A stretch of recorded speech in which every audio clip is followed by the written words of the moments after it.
My friends, I am so glad that you are enjoying your time in Arcus. It means the world to all of us that you choose to immerse yourself in our culture and our politics. Speaking of politics, or lack thereof, allow me to introduce you to another world, much less well-run than this one, ruled by a villainous organization called the Nova Alliance. It is a society fueled by the freedom to do as one pleases, as long as you can outrun those who disagree. One man in particular runs his own course, the notorious pirate captain, Peter Dolion.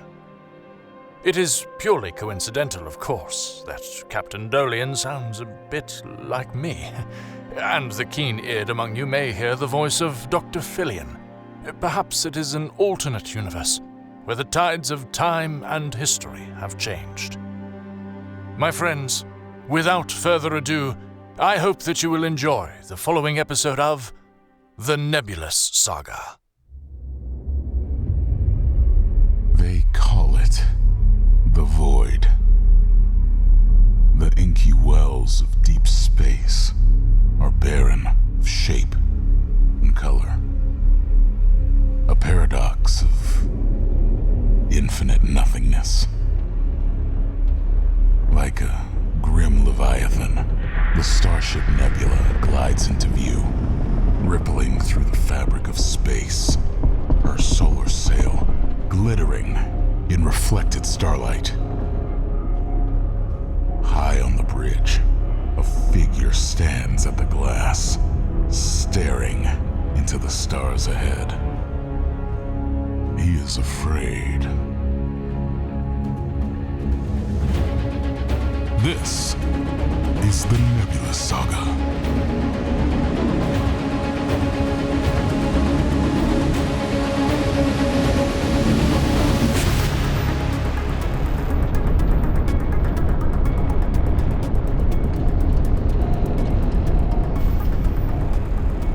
All pirates are dirty liars and murderers, but none worse than Captain Dolion of the Nebula. His aim is as sharp as his tongue, and his neck scarf as red as the blood of his victims. Stardust pops around the bow of the Nebula and swirls in our wake as we forge towards the trade ring, with the captain's orders still ringing within the airlock between our sails. We chart for the center, and once the cannons are in range, put an end to this alliance! I grip the ship's railing, the echo of the words like bile in my throat. The Trade Alliance is meeting today to sign for peace along this entire stretch of the galaxy. And after so many years of skirmishes over trade routes and merchant vessels, this agreement could be the next best thing for civilization. Until our ship blows them all to space dust in 10 minutes?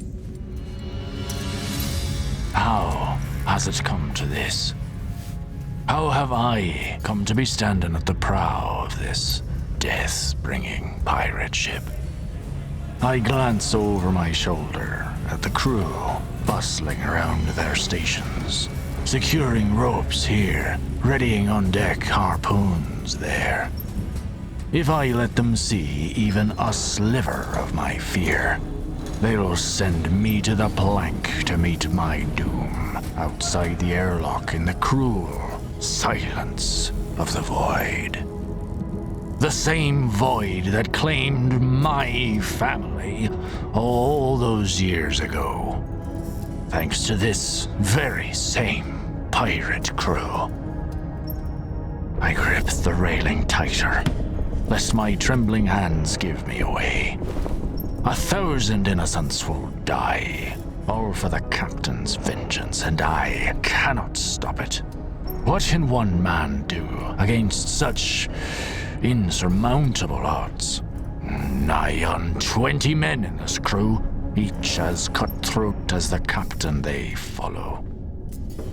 Pete, lad, The gruff voice of the ship's cook brings me round, and I meet the weathered man's grey gaze.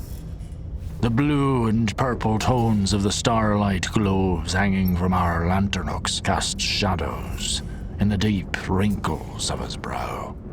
I acknowledge him with a curt nod. Cookie peers at me over his scratched glasses, which are long overdue for replacement, but he refuses to let me pay for them.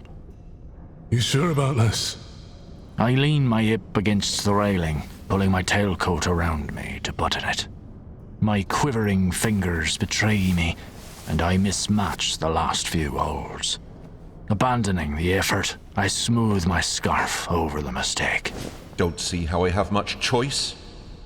Cookie tucks his hands into his pockets, watching me in that steady way of his. We all be having a choice. If you think you don't have one, it's just because you don't like the options.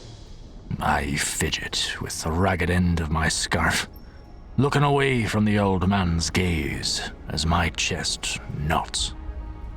Sweeping into view ahead, between the glowing trails of stardust, the trade ring glitters like a star itself. The structure is large enough to encircle an average-sized planet, and specks of light twinkle all over it. Specks I know are ships and citizens, and oh, so many innocents. But what does Captain Dolion care for innocents? Pirates like these never concern themselves with how many ordinary people get caught between their firefights. They care only for the reward, the thrill, the fear. I glance up at the black, skull-inscribed flag flying from our top mast, and a chill grips my spine. Target coming into the sights! My stomach heaves. Below my feet, the crew will be bringing the cannons to bear. On either side of me, the harpooners prepare to meet any opposition. Cookie grips my upper arm. Lad. He doesn't have to say more, because I can see the rest of his words in his kind but sorrowful eyes. In a few minutes, we really won't have a choice. All of us on the Nebula will be hunted down by any survivors from the trade ring, even down to the last wretched cabin boy. They won't ask whether we wanted to be here or not. Keep the course steady! I shy away from Cookie's soul-searching gaze. He won't find much good there, I'm afraid. My eyes sting as I turn back to the bustling trade ring. We approach rapidly, the ring beginning to take shape into buildings and ports and levels upon levels of riches and life. The white skull on our flag gleams in the ethereal starlight in defiance to the safety the trade ring promises. Any moment now, our arrival will be noticed. There, even as the thought crosses my mind, a dozen small ships leave dock, the Alliance flag at their masts.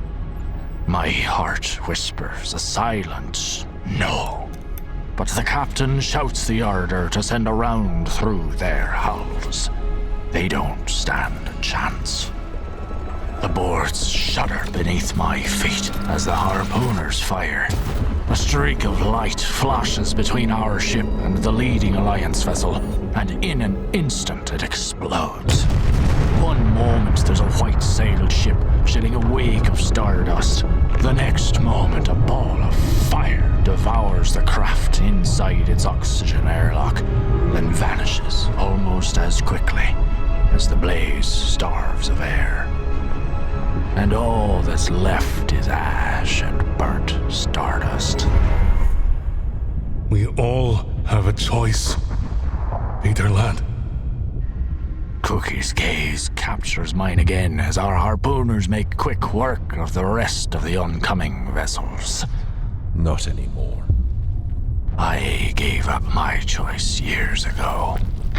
Target in range! Fingers clenched in my blood-red neck scarf, I close my eyes, not willing to see the impact of our cannon fire on the hundreds, no, the thousands of innocents before us. But I still shout the command. My men merely follow my order, as they always do. Because I am Captain Peter Dolion, and this is my confession.